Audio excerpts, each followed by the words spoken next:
Myself Jagveer Singh from School of Eminence, Sardulgarh, district Mansa. हाँ जी प्यारे विद्यार्थियों, उम्मीद है तुम ठीक ठाक होवोगे। अज का जोड़ा टॉपिक है अपना 11वीं क्लास का cell cycle and cell division का टॉपिक है, जिस कि आप देखा कि सैल किस तरह डिवाइड करते हैं, एक सैल तो दो सैल किस तरह बनते हैं, और सैल डिवीजन दी टाइप्स आप डिस्कस करांगे। टाइप्स के आप डिफरेंट स्टेजेस बारे गल करांगे। तो ये चैप्टर के आप अलग अलग टॉपिक ने जोड़े उन्होंने आप समराइज करांगे। तो सब तो पहला आप सैल साइकिल में डिस्कस करांगे कि सैल साइकिल के डिफरेंट फेजिस किहड़े-किहड़े होंदे ने। जिस तरह सैल साइकिल जिहड़ा की है, हर एक सैल जो डिवाइड होंदा है एक सैल तो दो सैल दे विच, जां पेरेंट सैल तो डॉटर सैल दे विच डिवाइड होंदा है, तो उत्थे जिहड़े की होंदा सैल साइकिल ऑपरेट होंदा है। हर एक सैल जो भी ईवन कि अपने प्लांट सैल, एनीमल सैल जां आपां कह लईए माइक्रो ऑर्गेनिज्म जिहड़े वो भी सैल डिवीजन के नाल डिवाइड होंदे ने, तो उत्थे भी सैल साइकिल चलदा है। तो इत्थे आपां देखांगे कि सैल साइकिल और सैल डिवीजन दोने आपां टाइप, पहला आपां सैल साइकिल पढ़ांगे, उस तो बाद आपां सैल डिवीजन दीयां टाइप्स बारे गल करांगे।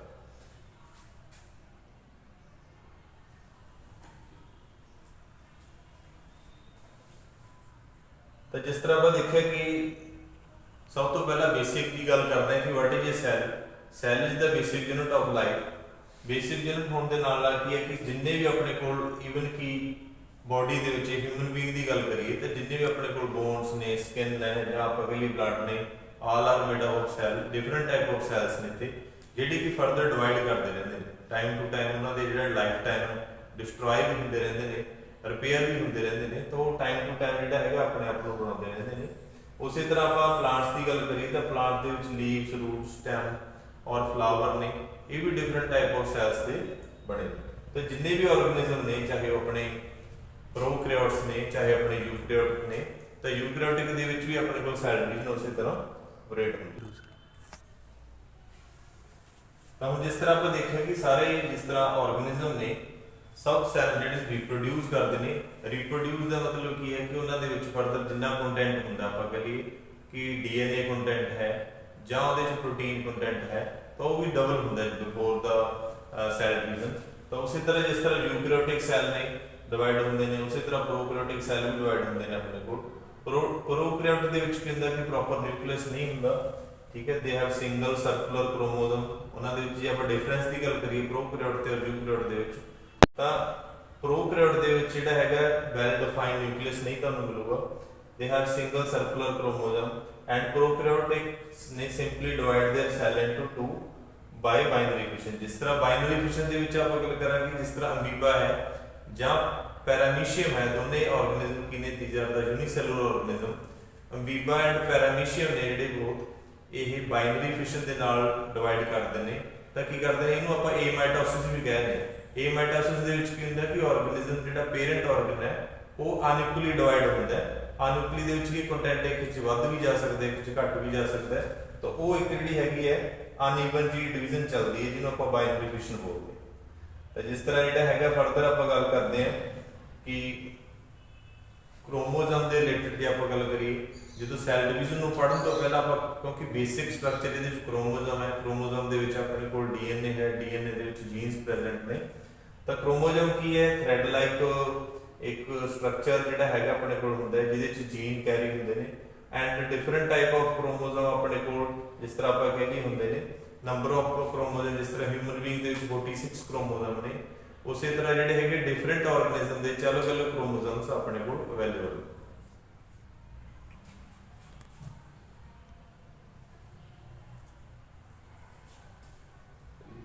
तो हाँ जी, क्वेश्चन जिहड़ा की रह जांदा कि जिस तरह आप कह लीए कि why do cell divide, cell divide क्यों करते हैं, तो उत्थे जिहड़ा की रीजन की है कि अपने को ग्रोथ के लिए होंगे ने, ठीक है।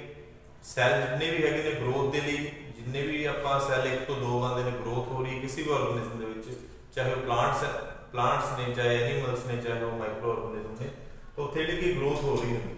प्लस अपने को repair and replacement dead cell हर रोज ह्यूमन बॉडी के कह लीए प्लांट के बहुत सारे सैल ने जिहड़े वो रिपेयर होंदे रहंदे ने, टुटदे ने, नवे बनते हैं। तो इस तरह की जिहड़ी सैल डिवीजन जिहड़ी वो चलती रहती है। ਉਸੇ ਤਰ੍ਹਾਂ ਜਿਹੜੀ ਹੈਗੀ ਏਸੈਕਸ਼ੁਅਲ ਰਿਪਰੋਡਕਸ਼ਨ ਹੈਗੀ ਹੈ, ਇਹਦੇ ਵਿੱਚ ਏਸੈਕਸ਼ੁਅਲ ਰਿਪਰੋਡਕਸ਼ਨ ਦੇ ਵਿੱਚ ਕੀ ਹੈ ਕਿ ਸਿਰਫ ਓਨਲੀ ਵਨ ਪੇਰੈਂਟ ਇਨਵੋਲਵ ਹੁੰਦਾ ਹੈ, ਕਿ ਸਿਰਫ ਇੱਕ ਹੀ ਪੇਰੈਂਟ ਇਨਵੋਲਵ ਹੁੰਦਾ ਰਿਪਰੋਡਕਸ਼ਨ ਦੇ ਵਿੱਚ। ਜਿਸ ਤਰ੍ਹਾਂ ਆਪਾਂ ਕਹ ਲਈਏ ਕਿ ਬਾਈਨਰੀ ਫਿਸ਼ਨ ਹੈ, ਸਿਰਫ ਇੱਕ ਅਮੀਬਾ ਹੀ ਜਿਹੜਾ ਕਿ ਪੇਰੈਂਟ ਅਮੀਬਾ ਹੀ ਇਨਵੋਲਵ ਹੁੰਦਾ ਹੈ, ਉਹਦੇ ਵਿੱਚ ਮੇਲ ਐਂਡ ਫੀਮੇਲ ਦੀ ਆਪਾਂ ਨੂੰ ਲੋੜ ਨਹੀਂ। ਤਾਂ ਨੈਕਸਟ ਆਪਾਂ ਦੇਖਦੇ ਹਾਂ ਕਿ ਜਿਹੜੀ ਹੈਗੀ ਆਪਣੇ ਕੋਲ ਡਿਵੀਜ਼ਨ ਹੈ। ਹੁਣ ਜਿਹੜੀ ਆਪਾਂ ਗੱਲ ਕਰਾਂਗੇ ਕਿ ਨੈਕਸਟ ਜਿਹੜਾ ਆਪਣੇ ਕੋਲ ਹੈ ਸੈੱਲ ਸਾਈਕਲ। ਹਰ ਇੱਕ ਜਿਹੜਾ ਸੈੱਲ ਕਹ ਲਈ ਆਪਾਂ, ਕੋਈ ਵੀ ਸੈੱਲ ਜਿਹੜਾ ਹੈਗਾ ਉਹ ਸੈੱਲ ਸਾਈਕਲ ਦੇ ਥਰੂ ਕ੍ਰਾਸ ਹੋ ਕੇ ਫਿਰ ਡਿਵਾਈਡ ਹੁੰਦਾ ਹੈ। ਤਾਂ ਉਹਦੇ ਵਿੱਚ ਕੀ ਕਿ ਸੈੱਲ ਸਾਈਕਲ ਨੂੰ ਆਪਾਂ ਮੇਨਲੀ 2 ਫੇਜ਼ਸ ਦੇ ਵਿੱਚ ਡਿਵਾਈਡ ਕਰ ਸਕਦੇ ਹਾਂ। First is interphase and another is M phase. Interphase ਨੂੰ ਆਪਾਂ ਪ੍ਰੀਪਰੇਟਰੀ ਫੇਜ਼ ਵੀ ਕਹਿ ਦਿੰਦੇ ਹਾਂ, ਐਂਡ ਐਮ ਫੇਜ਼ ਨੂੰ ਜਿਹੜਾ ਕਹਿੰਦੇ ਆ ਕਿ ਐਕਚੁਅਲ ਦੇ ਵਿੱਚ ਜਿਹੜੀ ਸੈੱਲ ਡਿਵੀਜ਼ਨ ਹੁੰਦੀ ਹੈ ਉੱਥੇ, ਜਿੱਥੇ ਕਿ ਆਪਾਂ ਕਹਿੰਦੇ ਕਿ ਸੈੱਲ ਐਕਚੁਅਲੀ ਹੀ ਡਿਵਾਈਡ ਹੁੰਦੇ ਆ, ਔਰ ਇੰਟਰਫੇਜ਼ ਦੇ ਵਿੱਚ ਆਪਾਂ ਕਹਿੰਦੇ ਕਿ ਸੈੱਲ ਪ੍ਰਿਪੇਅਰ ਕਰ ਰਿਹਾ ਹੁੰਦਾ ਆਪਣੇ ਆਪ ਨੂੰ, ਜਿਹਦੇ ਵਿੱਚ ਪ੍ਰੋਟੀਨ ਸਿੰਥੇਸਿਸ ਔਰ ਡੀਐਨਏ ਰੈਪਲੀਕੇਸ਼ਨ ਔਰ ਡੀਐਨਏ ਡੁਪਲੀਕੇਸ਼ਨ ਦੇ ਫੇਜ਼ਸ ਹੁੰਦੇ। ਤੇ ਜਿਸ ਤਰ੍ਹਾਂ ਆਪਾਂ ਇੰਟਰਫੇਜ਼ ਨੂੰ ਵੀ ਫਰਦਰ ਸਬ ਫੇਜ਼ਸ ਦੇ ਵਿੱਚ ਆਪਾਂ ਡਿਵਾਈਡ ਕਰੀਏ ਤਾਂ ਉਹਦੇ ਵਿੱਚ ਕੀ ਹੁੰਦਾ ਕਿ ਜਿਸ ਤਰ੍ਹਾਂ ਇੰਟਰਫੇਜ਼ ਦੇ ਵਿੱਚ ਕੀ ਆਪਣੇ ਕੋਲ ਇੰਟਰਫੇਜ਼ ਦੇ ਵਿੱਚ ਆਪਣੇ ਕੋਲ G1 ਫੇਜ਼ ਆ ਜਾਂਦਾ ਹੈ, S ਫੇਜ਼ ਆ ਜਾਂਦਾ ਹੈ ਐਂਡ G2 ਫੇਜ਼ ਆ ਜਾਂਦਾ ਹੈ। ਜਿਸ ਤਰ੍ਹਾਂ ਆਪਾਂ ਕਹਿੰਦੇ ਕਿ G1 phase and G2 phase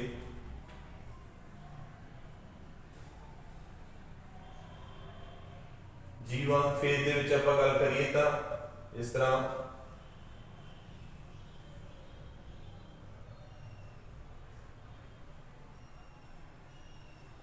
pause ਕਰੀਏ।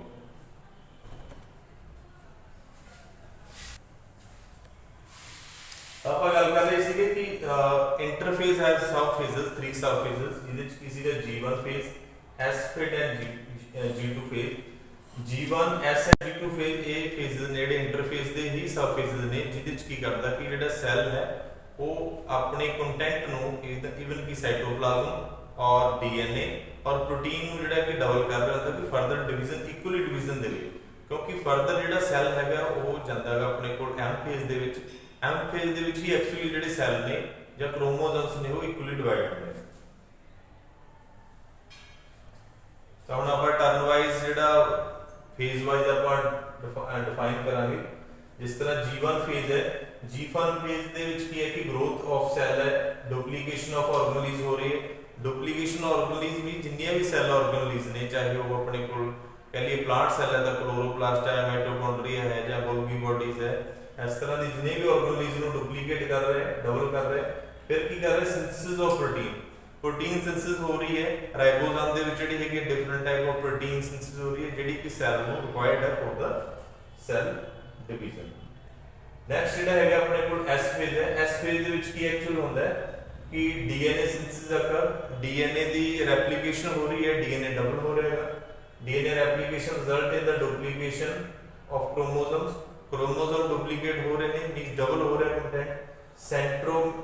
ਸੈਂਟਰੋਸੋਮ ਸਾਈਕਲ ਚੱਲ ਰਿਹਾ ਹੈ। ਤੇ ਜਿੰਨੇ ਵੀ ਆਪਣੇ ਕੋਲ ਫੋਰ ਐਗਜ਼ਾਮਪਲ ਡਾਇਗਰਾਮ ਦੇ ਦੇਖ ਰਹੇ ਹੋ ਤੁਸੀਂ ਕਿ ਜਿਸ ਤਰ੍ਹਾਂ ਆਪਣੇ ਕੋਲ ਪ੍ਰੀਪਰੇਸ਼ਨ ਕਰ ਰਿਹਾ ਹੈਗਾ ਸੈੱਲ ਆਪਣੇ ਆਪ ਨੂੰ ਡਿਵਾਈਡ ਕਰਨ ਦੇ ਲਈ, ਤਾਂ ਉਹ S ਫੇਜ਼ ਦੇ ਵਿੱਚ ਵੀ ਉਸੇ ਤਰ੍ਹਾਂ ਹੀ ਚੱਲਦਾ ਹੈ। ਨੈਕਸਟ ਜਿਹੜਾ ਆਪਣੇ ਕੋਲ G2 ਫੇਜ਼ ਹੈ। G2 ਫੇਜ਼ ਦੇ ਵਿੱਚ ਕੀ ਹੈ ਕਿ cell continue to grow and if a problem occur in a DNA replication it will be repaired। ਤਾਂ ਜੇ ਕੋਈ ਪ੍ਰੋਬਲਮ ਆ ਜਾਂਦੀ ਹੈ ਤਾਂ ਦੁਬਾਰੇ ਫਿਰ ਚੈੱਕ ਪੁਆਇੰਟ ਆਪਣੇ ਕੋਲ ਲੱਗਦੇ ਆ, ਚੈੱਕ ਕਰਦਾ ਆਪਣੇ ਆਪ ਨੂੰ, ਤਾਂ ਦੁਬਾਰੇ ਫਿਰ ਉਹ DNA ਨੂੰ ਜਿਹੜਾ ਰੈਪਲੀਕੇਟ ਕਰਦਾ ਹੈ। Cell will prepare for mitosis, cell ਜਿਹੜਾ ਹੈਗਾ G2 ਫੇਜ਼ ਦੇ ਵਿੱਚ ਮਾਈਟੋਸਿਸ ਦੇ ਲਈ ਰੈਡੀ ਹੈ। ਉਸ ਤੋਂ ਬਾਅਦ ਕੀ ਕਰਦਾ cell synthesise protein needed for cell division. ਤੇ ਜਿੰਨੀਆਂ ਵੀ ਪ੍ਰੋਟੀਨਸ ਰਿਕੁਆਇਰਡ ਨੇ ਫॉर ਦਾ ਸੈੱਲ ਡਿਵੀਜ਼ਨ ਉਹ ਸੈੱਲ ਫੇਜ਼ ਦੇ ਜਿਹੜੇ G2 ਫੇਜ਼ ਦੇ ਵਿੱਚ ਉਹ ਆਪਣੇ ਆਪ ਨੂੰ ਚੈੱਕ ਕਰਦਾ ਹੈ ਐਂਡ ਉੱਥੇ ਪ੍ਰਿਪੇਅਰ ਕਰਦਾ ਹੈ। ਨੈਕਸਟ ਜਿਹੜਾ ਸੈੱਲ ਜਿਹੜਾ ਹੈ ਆਪਣੇ ਕੋਲ ਜਾਂਦਾ G2 ਫੇਜ਼ ਤੋਂ ਬਾਅਦ M ਫੇਜ਼ ਦੇ ਵਿੱਚ। M ਫੇਜ਼ ਦੇ ਵਿੱਚ ਐਕਚੁਅਲ ਦੇ ਵਿੱਚ ਸੈੱਲ ਡਿਵੀਜ਼ਨ ਹੋਣੀ ਹੈ ਔਰ M ਫੇਜ਼ ਦੇ ਵਿੱਚ ਵੀ ਫਰਦਰ ਸਬ ਡਿਵੀਜ਼ਨਸ ਨੇ, ਜਿਸ ਤਰ੍ਹਾਂ ਆਪਾਂ ਕਹ ਲਈਏ ਪ੍ਰੋਫੇਜ਼ ਹੈ, ਮੈਟਾਫੇਜ਼ ਹੈ, ਐਨਾਫੇਜ਼ ਹੈ, ਟੀਲੋਫੇਜ਼ ਹੈ ਐਂਡ ਸਾਈਟੋਕਾਈਨੇਸਿਸ ਹੈ। ਤਾਂ ਉਸੇ ਤਰ੍ਹਾਂ ਆਪਾਂ M ਫੇਜ਼ ਨੂੰ ਸਟੱਡੀ ਕਰਾਂਗੇ। तो की अपने को 10% ऑफ द साइकिल जिस तरह अपन याद कर सकते हैं PMAP, इस तरह आप कह लीजिए प्रीटी मैन आर द टफ। तो ये की है कि पहली स्टेज जी अपने को हैगी है वो प्रोफेज है, दूसरी अपने को मेटाफेज है, तीसरी अपने को एनाफेज है, चौथी अपने को टीलोफेज है। तो उसी तरह जी हैगी अपने को ਮਾਈਟੋਸਿਸ ਦੀਆਂ ਜਿਹੜੀਆਂ ਐਮ ਫੇਜ਼ ਹੈ, ਐਮ ਫੇਜ਼ ਦੇ ਵਿੱਚ ਫਰਦਰ ਜਿਹੜੀਆਂ ਸਬ ਡਿਵੀਜ਼ਨਸ ਨੇ ਜਾਂ ਸਬ ਫੇਜ਼ਸ ਨੇ, ਉਹਦੇ ਚ ਆਪਣੇ ਕੋਲ ਪ੍ਰੋਫੇਜ਼, ਮੈਟਾਫੇਜ਼, ਐਨਾਫੇਜ਼ ਐਂਡ ਟੀਲੋਫੇਜ਼ਸ ਨੇ। ਪ੍ਰੋਫੇਜ਼ ਦੇ ਵਿੱਚ ਹੀ ਆਪਣੇ ਕੋਲ ਜਿਹੜਾ ਹੈਗਾ ਪ੍ਰੋ ਮੈਟਾਫੇਜ਼ ਆ ਜਾਂਦੀ ਹੈ, ਉਸ ਤੋਂ ਬਾਅਦ ਮੈਟਾਫੇਜ਼, ਐਨਾਫੇਜ਼, ਟੀਲੋਫੇਜ਼ ਐਂਡ ਸਾਈਟੋਕਿਨੇਸਿਸ ਅਨਦਰ ਇੱਕ ਲਾਸਟ ਤੇ ਕੀ ਹੁੰਦੀ ਹੈ ਡਿਵੀਜ਼ਨ, ਜਿਸ ਕੀ ਸੈੱਲ ਹੈ ਆਪਣਾ ਉਹ 2 ਸੈਲਸ ਦੇ ਵਿੱਚ ਡਿਵਾਈਡ ਕਰ ਦਿੰਦਾ ਹੈ। ਹੁਣ ਆਪਣੇ ਕੋਲ ਟਰਨ ਵਾਈਜ਼ ਆਪਾਂ ਸਟੱਡੀ ਕਰਾਂਗੇ ਕਿ ਜਿਹੜਾ ਹੈਗਾ ਪ੍ਰੋਫੇਜ਼ ਦੇ ਵਿੱਚ ਕੀ ਹੋ ਰਿਹਾ ਐਕਚੁਅਲ ਦੇ ਵਿੱਚ, ਕਿਉਂਕਿ ਪ੍ਰੋਫੇਜ਼ ਦੇ ਵਿੱਚ ਕੰਟੈਂਟ ਜਿਹੜਾ ਹੈ ਰੈਡੀ ਹੈ ਟੂ ਸੈਲ ਡਿਵੀਜ਼ਨ। ਨਿਊਕਲੀਅਰ ਵਾਲ ਜਿਹੜੀ ਹੈਗੀ ਆਪਣੇ ਕੋਲ ਨਿਊਕਲੀਅਰ ਵਾਲ ਡਿਸਟਰੋਏ ਹੋ ਰਹੀ ਹੈ, ਡਿਗਰੇਡ ਹੋ ਰਹੀ ਹੈ, ਕਿਉਂਕਿ ਕ੍ਰੋਮੋਸੋਮ ਨੇ ਜਿਹੜੇ ਉਹ ਪੋਲਸ ਦੇ ਉੱਪਰ ਡਿਫਰੈਂਟ ਪੋਲਸ ਦੇ ਉੱਪਰ ਅਰੇਂਜ ਹੋਣੇ ਆ, ਉੱਥੇ ਐਸਟਰੇਜ਼ ਔਰ ਸਪੈਂਡਲ ਫਾਈਬਰ ਬਣ ਰਹੇ ਨੇ, ਪੋਲਸ ਕ੍ਰੀਏਟ ਹੋ ਰਹੇ ਨੇ, ਤਾਂ ਕੀ ਆਪਣੇ ਕੋਲ chromosome condense and coil, they become visible under light microscope. The 2 sister chromatid of each chromosome attach at the point of called centromere. Spindle fiber begin to form from the centrosome and they will be start moving apart. This stage ਦੇ ਵਿੱਚ actual ਕੀ ਹੁੰਦਾ ਹੈ ਕਿ ਸੈਂਟਰੋਸਮ ਔਰ ਸੈਂਟਰੋਮੀਰੇ ਜਿਹੜੇ ਹੈਗੇ ਨੇ ਆਪਣੇ ਕੋਲ ਬਣਨੇ ਸਟਾਰਟ ਹੋ ਜਾਂਦੇ, ਸਪਿੰਡਲ ਫਾਈਬਰ ਬਣਨੇ ਸਟਾਰਟ ਹੋ ਜਾਂਦੇ। ਇੱਧਰ ਦੇਖੋਗੇ ਤੁਸੀਂ ਕਿ ਇੱਥੇ ਆਪਣੇ ਕੋਲ ਸਪਿੰਡਲ ਫਾਈਬਰ ਨੇ, ਸਪਿੰਡਲ ਫਾਈਬਰਸ ਬਣਨੇ ਸਟਾਰਟ ਹੋਏ ਨੇ ਸੈਂਟਰੋਮੀਰੇ, ਔਰ ਜਿਹੜੀ ਹੈਗੀ ਆਪਣੇ ਕੋਲ ਨਿਊਕਲੀਅਰ ਵਾਲ ਹੈ, ਨਿਊਕਲੀਅਰ ਵਾਲ ਵੀ ਕੀ ਹੋ ਰਹੀ ਹੈ ਡਿਸਟਰੋਏ ਹੋ ਰਹੀ ਹੈ, ਡਿਗਰੇਡ ਹੋ ਰਹੀ ਹੈ, ਕਿਉਂਕਿ ਕ੍ਰੋਮੋਸੋਮਸ ਨੇ ਜਿਹੜੇ ਉਹ ਬਾਹਰ ਹੋਣੇ ਸ਼ੁਰੂ ਹੋ ਗਏ। ਨੈਕਸਟ ਜਿਹੜੀ ਫੇਜ਼ ਆਪਣੇ ਕੋਲ ਪ੍ਰੋਫੇਜ਼ ਤੋਂ ਬਾਅਦ ਜਿਹੜੀ ਮੈਟਾਫੇਜ਼ ਸਟੇਜ ਹੈ, ਮੈਟਾਫੇਜ਼ ਸਟੇਜ ਦੇ ਉੱਪਰ ਕੀ ਹੁੰਦਾ ਕਿ ਕ੍ਰੋਮੋਸੋਮ ਜਦੋਂ ਨਿਊਕਲੀਅਸ ਤੋਂ ਬਾਹਰ ਆ ਜਾਂਦੇ ਨੇ ਤਾਂ ਉਹ ਅਰੇਂਜ ਹੋ ਜਾਂਦੇ at the equator of the cell.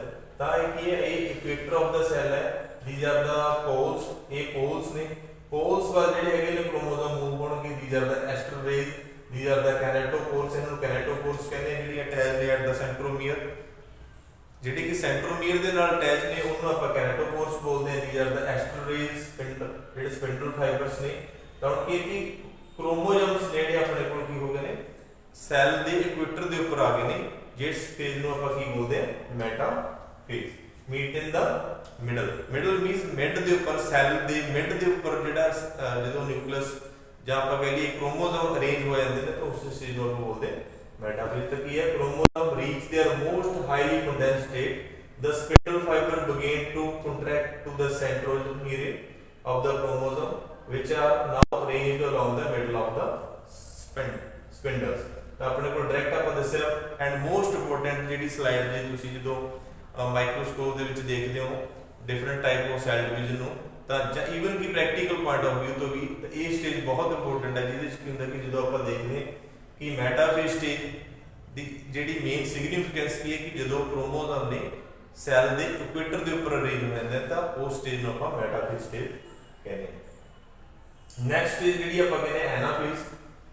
ਐਨਾਫੇਜ਼ ਦੇ ਵਿੱਚ ਕੀ ਹੁੰਦਾ ਕਿ ਡਿਊਰੇਸ਼ਨ ਜਿਹੜਾ ਮੈਟਾਫੇਜ਼ ਤੋਂ ਬਾਅਦ ਕੀ ਹੁੰਦਾ ਕਿ ਜਿਹੜੇ ਕ੍ਰੋਮੋਸੋਮਸ ਨੇ ਦੇ ਮੂਵ ਟੁਵਾਰਡ ਦਾ ਪੋਲਸ, ਰਿਸਪੈਕਟਿਵ ਪੋਲਸ ਵੱਲ ਨੂੰ ਮੂਵ ਕਰਨਾ ਸ਼ੁਰੂ ਕਰਦੇ। ਜਿਸ ਤਰ੍ਹਾਂ ਆਪਾਂ ਦੇਖ ਰਹੇ ਡਾਇਗਰਾਮ ਦੇ ਵਿੱਚ ਜਿਹੜੇ ਪੋਲਸ ਦੇ ਬਾਅਦ ਜਿਹੜੇ ਨੇ ਆਪਣੇ ਕੋਲ ਕ੍ਰੋਮੋਸੋਮਸ ਨੇ ਦੇ ਮੂਵ ਟੁਵਾਰਡ ਦਾ ਪੋਲਸ ਵੱਲ ਨੂੰ ਮੂਵ ਕਰ ਰਹੇ ਨੇ, ਤਾਂ ਇਸ ਫੇਜ਼ ਨੂੰ ਆਪਾਂ ਕੀ ਕਹਿੰਦੇ ਆ ਐਨਾਫੇਜ਼। ਐਨਾਫੇਜ਼ ਦੇ ਵਿੱਚ ਕੀ ਹੁੰਦਾ ਕਿ ਫਰਦਰ ਜਿਹੜੀ ਮੂਵ ਜਦੋਂ ਕਰ ਜਾਣਗੇ ਤਾਂ ਨੈਕਸਟ ਫੇਜ਼ ਜਿਹੜਾ ਆਪਣੇ ਕੋਲ ਟੀਲੋਫੇਜ਼ ਹੁੰਦਾ ਹੈ। ਟੀਲੋਫੇਜ਼ ਦੇ ਵਿੱਚ ਕੀ ਹੁੰਦਾ ਕਿ ਆਪਣੇ ਕੋਲ ਜਿਹੜੇ ਨਿਊਕਲੀਅਰ ਵਾਲ ਬਣਨੀਆਂ ਸ਼ੁਰੂ ਹੋ ਜਾਂਦੀਆਂ ਨੇ, ਤੇ ਜਿਸ ਤਰ੍ਹਾਂ ਆਪਾਂ ਦੇਖਿਆ the centromere of each chromosome split along the sister chromatid to separate.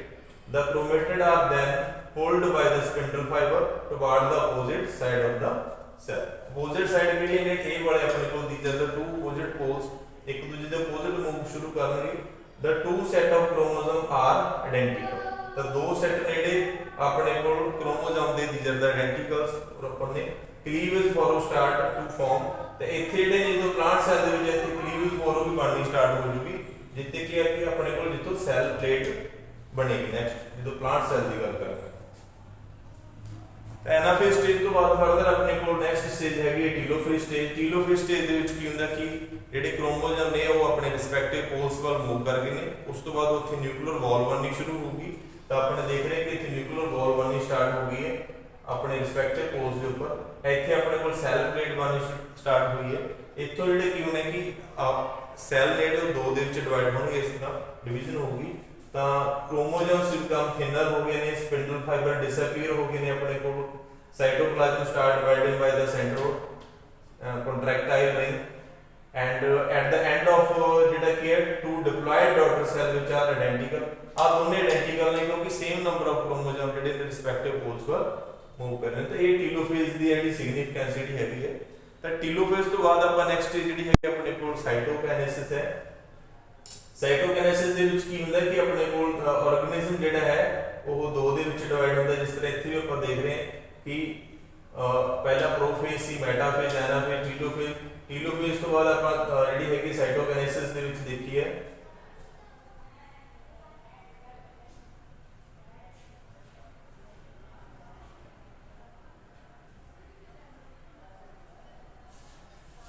ਟੀਲੋਫੇਜ਼ stage ਹੈ। ਟੀਲੋਫਾਜ਼ ਤੋਂ ਬਾਅਦ ਜਿਹੜੀ ਆਪਾਂ ਦੇਖ ਰਹੇ ਹਾਂ ਸਾਈਟੋਕਾਈਨੇਸਿਸ, ਤਾਂ ਇਹ ਸੈੱਲ ਹੈ, ਸੈੱਲ ਡਿਵਾਈਡ ਹੋ ਰਿਹਾ, ਸੈੱਲ ਪਲੇਟ ਬਣ ਰਹੀ ਹੈ, ਤਾਂ ਸੈੱਲ ਜਿਹੜਾ ਕੀ ਹੈ ਵਿਦਨ ਟੂ ਸੈੱਲ ਜਿਹੜਾ ਹੈ ਉਹ ਡਿਵਾਈਡ ਹੋ ਰਿਹਾ ਇਕੁਅਲੀ। ਤਾਂ ਨੈਕਸਟ ਸਟੇਜ ਜਦੋਂ ਆਪਾਂ ਦੇਖਦੇ ਹਾਂ ਕਿ ਸਾਈਟੋਕਾਈਨੇਸਿਸ ਕੰਪਲੀਟ ਹੋ ਗਈ ਹੈ। ਸਾਈਟੋਕਾਈਨੇਸਿਸ ਕੰਪਲੀਟ ਹੋਣ ਤੋਂ ਬਾਅਦ ਕੀ ਹੁੰਦਾ ਹੈ ਕਿ ਸੈੱਲ ਅਗੇਨ ਰੈਸਟ ਫੇਜ਼ ਦੇ ਵਿੱਚ ਜਾਂਦਾ, ਜਿਹਨੂੰ G0 ਫੇਜ਼ ਔਰ ਕ੍ਰੋਸੈਂਟ ਫੇਜ਼ ਵੀ ਕਹਿੰਦੇ ਆਪਾਂ। ਤੇ ਪੂਰਾ ਜਿਹੜਾ ਹੈਗਾ ਆਪਾਂ ਸੈੱਲ ਸਾਈਕਲ ਦੀ ਗੱਲ ਕੀਤੀ ਹੈ, ਜਿਹਦੇ ਵਿੱਚ ਕੀ ਹੁੰਦਾ ਕਿ ਇੰਟਰਫੇਜ਼ ਹੈ। ਇੰਟਰਫੇਜ਼ ਦੇ ਵਿੱਚ ਆਪਣੇ ਕੋਲ ਸਬ ਫੇਜ਼ਸ ਨੇ। ਸਬ ਫੇਜ਼ਸ ਦੇ ਵਿੱਚ ਆਪਣੇ ਕੋਲ G1, S ਔਰ G2 ਫੇਜ਼ਸ ਨੇ। ਐਂਡ ਫਰਦਰ ਜਿਹੜਾ ਹੈਗਾ ਆਪਣੇ ਕੋਲ M ਫੇਜ਼। M ਫੇਜ਼ ਦੇ ਵਿੱਚ ਆਪਾਂ ਗੱਲ ਕੀਤੀ ਹੈ ਕਿ ਪ੍ਰੋਫੇਜ਼ ਹੈ, ਮੈਟਾਫੇਜ਼ ਹੈ, ਐਨਾਫੇਜ਼ ਹੈ ਐਂਡ ਟੀਲੋਫੇਜ਼ ਹੈ। ਟੀਲੋਫੇਜ਼ ਤੋਂ ਬਾਅਦ ਸਾਈਟੋਕਾਈਨੇਸਿਸ ਹੈ। ਇਹ ਸਟੇਜਸ ਨੇ ਜਿਹੜੀ ਆਪਣੇ ਕੋਲ ਆ ਡਾਇਗਰਾਮ ਦੇ ਵਿੱਚ ਤੁਸੀਂ ਦੇਖ ਰਹੇ ਹੋ, ਪ੍ਰੋਫੇਜ਼, ਮੈਟਾਫੇਜ਼, ਐਨਾਫੇਜ਼, ਟੀਲੋਫੇਜ਼। ਤਾਂ ਇਸ ਤਰ੍ਹਾਂ ਦੇ ਡਾਇਗਰਾਮਸ ਦੇ ਵਿੱਚ ਆਪਾਂ ਨੂੰ ਬੜਾ ਕਲੀਅਰ ਹੋ ਰਿਹਾ ਹੈਗਾ। ਉਸੇ ਤਰ੍ਹਾਂ ਹੀ ਆਪਾਂ ਡਾਇਗਰਾਮੈਟਿਕਲੀ ਦੇਖਣਾ ਹੋਵੇ, ਇੰਟਰਫੇਜ਼ ਦੇ ਵਿੱਚ ਇਹ ਡਾਇਗਰਾਮ ਹੁੰਦਾ ਹੈ, ਆਹ ਵਾਲੇ ਜਿਹੜੇ ਆਪਣੇ ਕੋਲ ਸਪਿੰਡਲ ਫਾਈਬਰ ਬਣਦੇ ਆ। ਉਸੇ ਤਰ੍ਹਾਂ ਪ੍ਰੋਫੇਜ਼ ਦੇ ਵਿੱਚ ਕੀ ਹੋ ਰਿਹਾ ਆਪਣੇ ਕੋਲ ਕਿ ਜਿੰਨਾ ਕੰਟੈਂਟ ਆ ਉਹ ਆਪਣੇ ਕੋਲ ਡਬਲ ਆਪਾਂ ਹੋ ਰਿਹਾ ਹੈਗਾ ਕਿ ਰੈਡੀ ਹੋ ਰਿਹਾ ਹੈਗਾ। ਪ੍ਰੋਫੇਜ਼ ਦਾ ਡਾਇਗਰਾਮ ਆ ਗਿਆ, these are the chromosomes। ਜਿਹੜੇ ਹੈਗੇ ਪ੍ਰੋਫੇਜ਼ ਦੇ ਐਨੀਮਲ, ਪਲਾਂਟ ਸੈੱਲ ਦੇ ਵਿੱਚ ਡਾਇਗਰਾਮਸ ਨੇ। ਉਸੇ ਤਰ੍ਹਾਂ ਮੈਟਾਫੇਜ਼ ਦੇ ਵਿੱਚ ਕੀ ਹੈ ਕਿ ਮੈਟਾਫੇਜ਼ ਦੇ ਵਿੱਚ ਆਪਣੇ ਕੋਲ ਇਕੁਏਟਰ ਦੇ ਉੱਪਰ ਆ ਜਾਂਦੇ ਨੇ ਸੈੱਲ, ਦੇਖ ਰਹੇ ਤੁਹਾਨੂੰ ਆਹ ਵਾਲੇ ਆ ਇੱਕ ਸੈੱਲ ਜਿਹੜੇ ਨੇ origignal ਸਲਾਈਡ ਨੇ, ਜਿੱਥੇ ਮੈਟਾਫੇਜ਼ ਸਟੇਜ ਜਿਹੜੀ ਹੈਗੀ ਆਪਣੇ ਕੋਲ। ਦੈਨ ਐਨਾਫੇਜ਼ ਸਟੇਜ ਹੈ। ਐਨਾਫੇਜ਼ ਦੇ ਵਿੱਚ ਆਪਣੇ ਕੋਲ ਕੀ ਹੁੰਦਾ ਕਿ ਡਿਫਰੈਂਟ ਪੋਲਸ ਵੱਲ ਮੂਵ ਕਰਦੇ ਨੇ, ਉਹਨੂੰ ਆਪਾਂ ਐਨਾਫੇਜ਼ ਸਟੇਜ ਬੋਲਦੇ ਹਾਂ। ਐਨਾਫੇਜ਼ ਦੀ ਜਿਹੜੀ ਸਲਾਈਡ ਵੀ ਦੇਖ ਰਹੇ ਹੋ ਤੁਸੀਂ ਆਹ ਵਾਲੀ। ਨੈਕਸਟ ਟੀਲੋਫੇਜ਼ ਸਟੇਜ ਹੈ ਜਿਹੜੀ। ਟੀਲੋਫੇਜ਼ ਤੇ ਆਪਾਂ ਦੇਖ ਰਹੇ ਹਾਂ ਕਿ ਫਰਦਰ